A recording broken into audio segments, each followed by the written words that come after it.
Broadcasting live from the state capital Osogbo here in Osun State. Welcome to the show, Sports Spring on Western Spring Television, where we give you stories making headlines at the moment. The world of transfer seems to be buzzing, but then something might be wrong with two parties. That's the guys from West Ham and the guys from Arsenal. As the report we're getting is that West Ham United are waiting for the lawyers of Arsenal to finalize the deal of Declan Rice. But then we also hear that they might trade open for other clubs to come and bid for Declan Rice. Welcome once again to the show. My name is Joseph ATEWE. And I am NENGI ERNEST ADEMOLA. Thanks for joining us on the Tuesday edition of Sports Spring on Western Spring Television. A whole lot to talk about right now in the sporting world, just like Joseph has rightly stated in transfer gossip. A whole lot going on there. Now, aside from that, it is looking so good so far in the SW19, that's the Wimbledon 2023, as Carlos Alcaraz has proved to be a challenger of Novak Djokovic's dominance all throughout the Wimbledon 2023. Now, aside from that, of course, there are things left aside to talk about concerning the British Grand Prix, as Lando Norris has come out to explain how he was able to prove a stiffer challenge to Lewis Hamilton over the weekend. Welcome on board again, but we'll start off from the local scene and talk about the Nigerian Women Football League Championship currently ongoing. Let's start with the NWFL, and that's from the local scene. Absolutely. Here. And we understand that Lakeside Queens, goals are plenty, NWFL Day 2. Yeah, and getting into details of that one, the Nigerian Women Football League Championship has produced 40 goals after 2 match days across all centers, with at least 7 players scoring braces, as Lakeside Queens forward Dorothy Essien leads the goal galore with 4 goals from 2 games. Now, after 2 games, Lakeside Queens dominates the goal scorers chart in the championship with 6 goals from 4 players, while conceding 3 in return, with Dorothy's Essien's bagging 2 braces over 2 games against Imo Striker Queens and Delta Babes. Now, after the second game's 3-1 home win against Delta Babes, Lakeside topped Group B with 6 maximum points and a +3 goal difference tally, which is the best goal scoring statistics so far in the championship. And in other areas, in Group A, table toppers Ekiti Queens aren't left out of the highlights, with their very own Chima Chisom bagging a share of the braces in a team's opening fixture against Moje Queens to earn a 3-4 away win after a feisty 7-goal thriller at the Remo Stars FC Stadium in Ikene. And we also know that other players on the brace include Dream Stars ladies player Bukola Woseni, who scored both from the spot in the 85th minute and from open play on the 90th minute mark against Kwara ladies, and Prince Kazim Elutu Queens Osundina Oluwafemi with an 8 minutes brace against Imo Strikers Queen. Now, Dorothy Essien leads the shots with 4 goals, followed closely by Harmony Achifula and Bukola Woseni on 3 strikes each from 2 games played across all centers. That's the update we're getting right here for the Nigerian Women Football League Championship. And just in case you do not know, I think the winners at the end of the day will be promoted to the NWFL proper when it comes to the 2023-2024 season. And still on the local scene, let's talk about the Nigeria Super 8. We know that Aqua United has reached the quarterfinals of the competition, and that is according to multiple sources here. They're through to the quarterfinals of the semi-finals, I beg your pardon, of the competition, and that shows how big Aqua United are at the moment. They did all they could in the league, but didn't work out, and now they're telling or making a statement and sending a crucial message, I should say, to the opponents that they're here to stay and gearing up for the big season ahead. I think right about now, I think there's a whole lot going on in the local scene as it concerns football. Now, the wildcard entrants, Aqua United, are through to the semi-finals of the Nigeria Super 8 tournament, thanks to a 1-0 win over Rivers United at the Mobolaji Johnson Arena on Monday, which was yesterday. Now, Uche Collins grabbed the only goal of the game in the 57th minute to guide the Promise Keepers, now led by former Rivers United coach Fatai Osho, to their 2nd win of the tournament. Now, the striker followed up a long pass and slotted home through the legs of Abiodun Akande in goal for Rivers United, condemning Stanley Eguma's side to an early elimination from the tournament.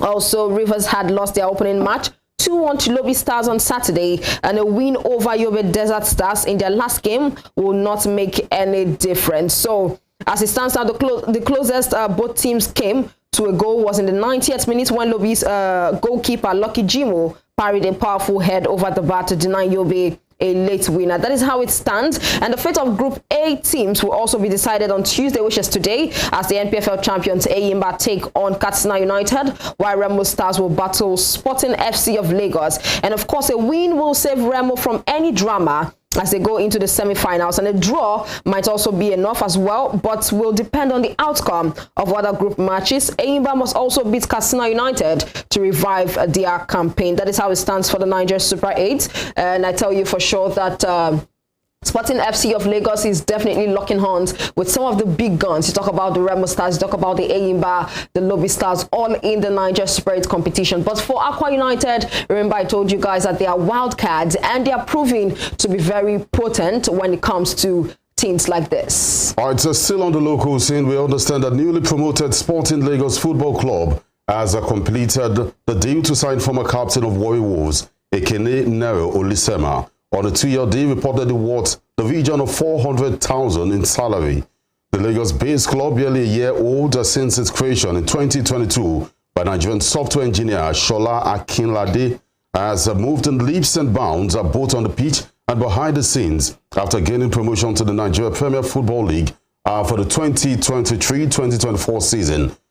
With coach Paul Offo at the helm of affairs, Sporting has added another leaf to the branch after completing a deal to sign 23-year-old Olisema from Warri Wolves, whom he joined from Aqua United in December 2022. Now, the club's project is getting clearer to the general public after reports emerged from media sources that Ekene reportedly rejected a 600,000 deal to sign for the 2022 NPFL champions Rivers United, only to agree a 400,000 deal in favor of Sporting. Now, according to Mike_the Pundit on Twitter, the Warri-born player agreed to sign a 2-year deal with Sporting Lagos at the detriment of Rivers United's proposal. And when it comes to the local transfer news, a whole lot is going on there. So let's bring you up to date and let's bring you up to speed with how it stands currently for the local transfer news. Now, this is a developing story, but we do understand that the NPFL side, that's Plateau United, are set to name former Deportivo Cali star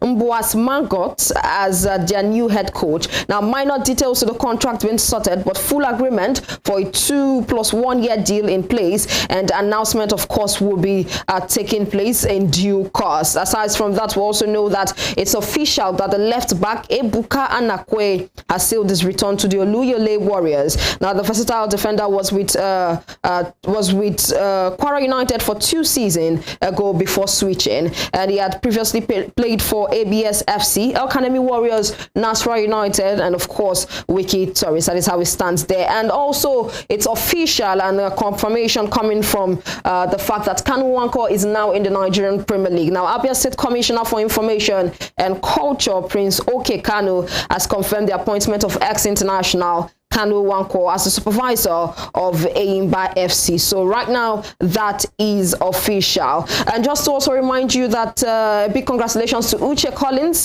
He was the hero. He won the Hero of the Match award, of the match award winner. And of course, it was a nice one coming right there from him. And as it stands, we are hearing a story concerning the battle and controversy rocking Bayelsa United, Lobby Stars, and also Rivers United. But let's start from Rivers United first and foremost. Ahead of the resumption of the new campaign, Rivers United have instructed 11 players they are free to leave once their contracts are up. And this particular one is still a developing story. We'll follow it up and bring you more updates on it. But we also know that Bayelsa United has found that Rivers United and Lobby Stars illegal possession of players, and the attention of the Bayelsa United have been drawn to an unauthorized use of 3 players from the club by 2 Nigerian Premier League clubs.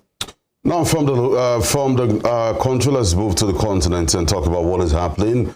This news broke out yesterday. We know that the World Football Governing Body, that is FIFA, has lifted the suspension on Zimbabwe and appointed a normalization committee. Now, Zimbabwe was suspended by FIFA in February last year for third-party interference after the country's sport regulatory body, the Sport and Recreation Commission, suspended the FIFA executive led by Felton Kamambo, for a litany of allegations are chiefly failure to account for public funds. Now, a FIFA delegation was in the country last week and met Sport Minister Christy Coventry. The SRC and the outside Kamambo misled board for negotiations, which have resulted in the world governing body softening its stance, leading to lifting of the suspension and appointment of a normalization committee. FIFA confirmed that the suspension has been lifted and the normalization committee has been appointed. If there's anywhere you want to commit fraud and you don't want to go to jail, it has to be sport. And at the end of the day, despite a whole lot of investigations to it, they would not even be able to fish you out. But moving away from during that one... during the qualifiers, $950,000 to the Zimbabwe national team to prepare for competitions. And yet they could not even go through the first phase of qualifiers. I'm not saying all countries will go, but then they have, what they're doing is they want to copy other countries in North Africa and saying, we'll build from the home front, we'll pick players. And meanwhile, I know that the international stars out there, like we do in Nigeria, we don't rely mostly on our local players. They get these guys, but they know those ones who expose them. So somebody reported the case, and they set up a committee, suspended Kamambo, and as I said, it's what is happening. FIFA government interference. If you want to steal, just go to sports.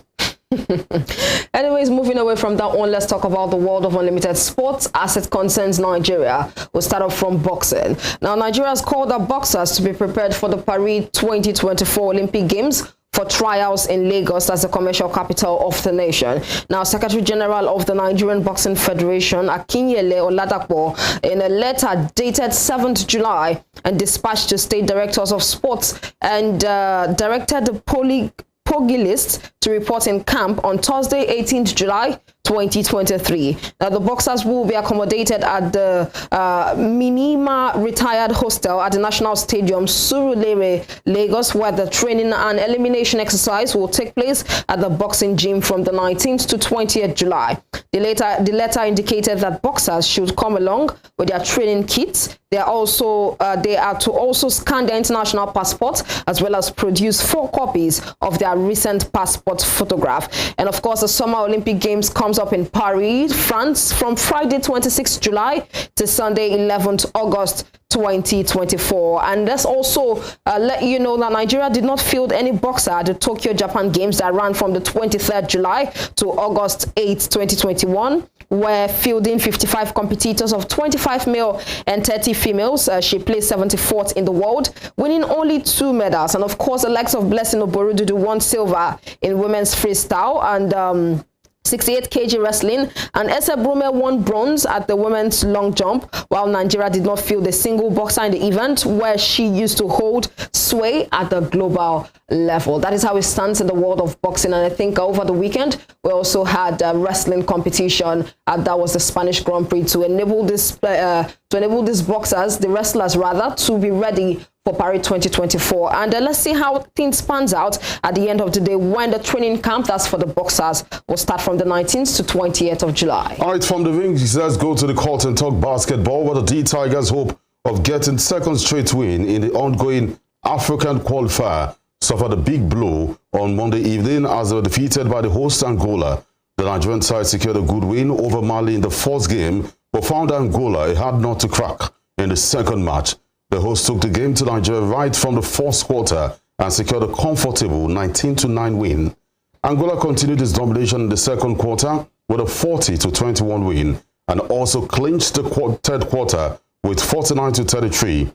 They wrapped up the game with a 57-48 win and dumped the D Tigers to the second position in the group. Angola won their 2 Group B games, while D Tigers won 1 and lost 1. And of course, still talking about the Tigers of Nigeria, they have been drawn to face Gabon in the classification of the ongoing African qualifier. Now, despite securing a comprehensive win against Mali in their opening game, they failed to reach the knockout round after they suffered a defeat to the host on Monday, just like Joseph has rightly stated. But we also know that Angola proved their superiority over the Nigerian side with a 57-48 victory, and therefore Nigeria will now confront Gabon in the classification on Wednesday at the hour of 1 p.m. And the likes of Angola, DR Congo, Kenya, and Tunisia are the teams that have reached the quarterfinals of the competition. And just talking about the Tigers of Nigeria, news coming and reaching us on this desk is the fact that Odera Chidom has retired.